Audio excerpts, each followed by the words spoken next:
Fart. Okay. Sam, I why love didn't that. yes. Why didn't Air America thrive? Was it talent's fault or leadership? It was definitively Sam's fault. my fault. But Ron after Hardenbaum's fault. Sorry. it was leadership. I mean, it Yeah. was. I mean, and it was also the volatility of the leadership. We had 5 owners and 6 CEOs over the course of 5 or 6 years. That's a lot of turnover. And they were all idiots, all of them, in their own unique, special way. Management was garbage too. Like they didn't understand. It was all radio people, and radio people were not terribly savvy. The last guy that we had said to me, "We are going to create the best, the most liberal website."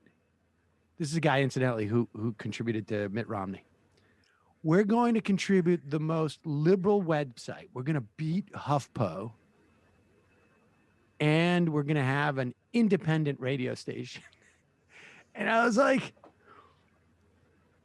wow, man, I got to hand it to you. You are probably the first person in decades to attempt to do a completely horizontal business plan.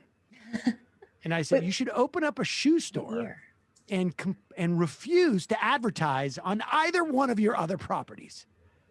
And he just looked at me, and I was like, the idea, he told me the story. He said, when I worked at, WXYZ, whatever it was, some radio station in Washington, he goes, we had a writer, sports writer from the Washington Post who would never talk about on the radio the article he had written.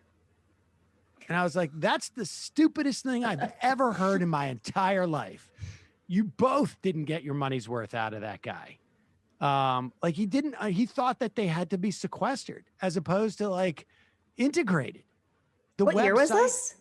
This was 2010. He was a moron.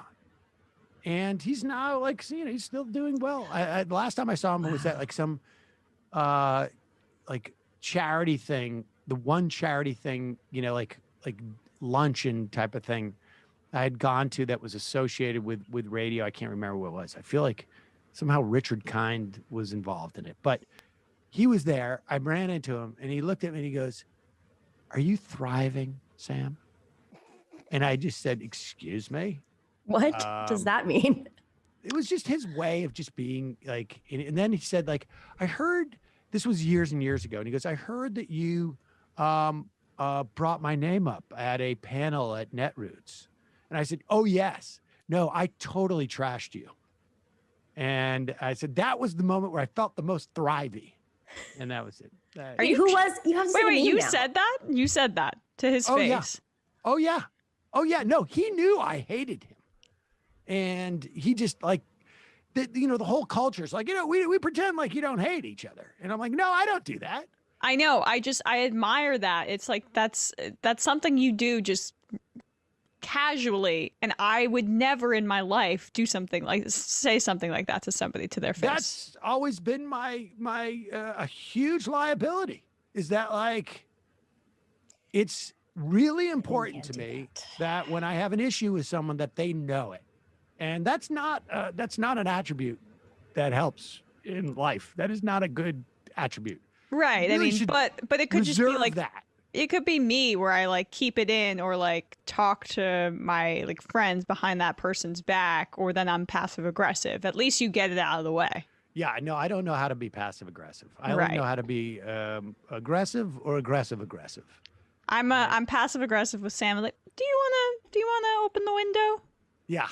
Do you wanna join the Zoom call? I will tell you one story about this guy. When they Who is it? You're killing me. I need to know who it is. You've already said it publicly. Just say it now. 99% of the people watching won't know who it is, but I might, and that's what matters right now. Oh no, you don't know who it is. No. Bennett Zier. Bennett. Bennett-like. This is the best part. When Marin and I were canceled, I was in the office. he called Brendan McDonald, who was our producer, down and said, told him they were canceled. Brendan came down and said to Mark, Bennett wants to see you. And Mark came back and I'm like, did Bennett say he wants to see me? And Mark was like, no. And I said, oh, okay. And so I got up and I walked out and went into his office. I said, Mark said, you want to see me? And I made him give the whole spiel. And I went on. I said, that was where that conversation about we're going to have the most independent. And he goes, and he says, I just laid into him. He's like, there were 5 decisions that were made before I got here that made it impossible. And he had already planned this all out, like his excuses. And then he said, the economy is really hurting our revenue. And I said, never mind revenue. You've managed to come in here and cut market share by 80%. That has nothing to do with forget the revenue. You've cut market share by 80%. Like, think about that. You really needed to work at that, man. Congratulations. And then he's like, there are 5 decisions that were made that blah, blah, blah. So that was that. All right. That's what you learn in business school. How to ruin a business. Sam, can you imagine when I was school. He was just a guy who put on like a Rolex and came in and people who had no ideas would just completely fall for that. That's all. So it's so interesting you say this because at Sirius XM, 6 years later, when I was there, they hired radio people, like terrestrial radio people, to do our show. And Sirius XM, you don't know what your ratings are, although internally they do, I'm sure, but they just never tell you. And they wanted to do a podcast. And I sat in this conference room, and someday I'll write about this in depth because it was the most horrifying experience of my life, where this is right after the convention, not the most horrifying. Unfortunately, there's many more, but one of the most one of those moments where I'm a woman in business and I'm sitting in a boardroom with 35 men telling me how to be a host.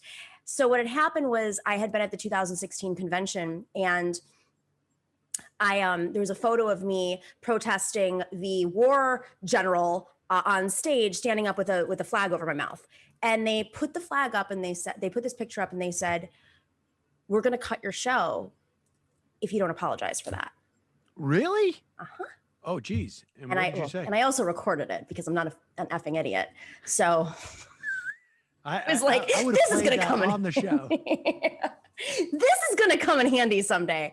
It was, and they were all nitpicking, you need to fix your microphone when you do this. You need to do that. And I was just like, do men go through this? And it was being on the left and being a woman and whatever.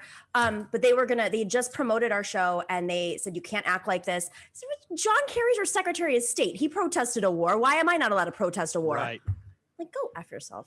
Anyways, it was terrestrial radio people. That's the point. Oh, yeah. They're the worst. I got a call. All right. Well, one more story and then we'll get on with the show. I got a call from one of the executives at Air Market. This was 5 years earlier in the run up to the 2004 RNC.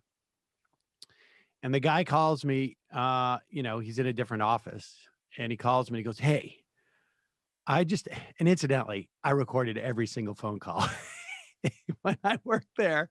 I had one of those Radio Shack things you stick onto the receiver.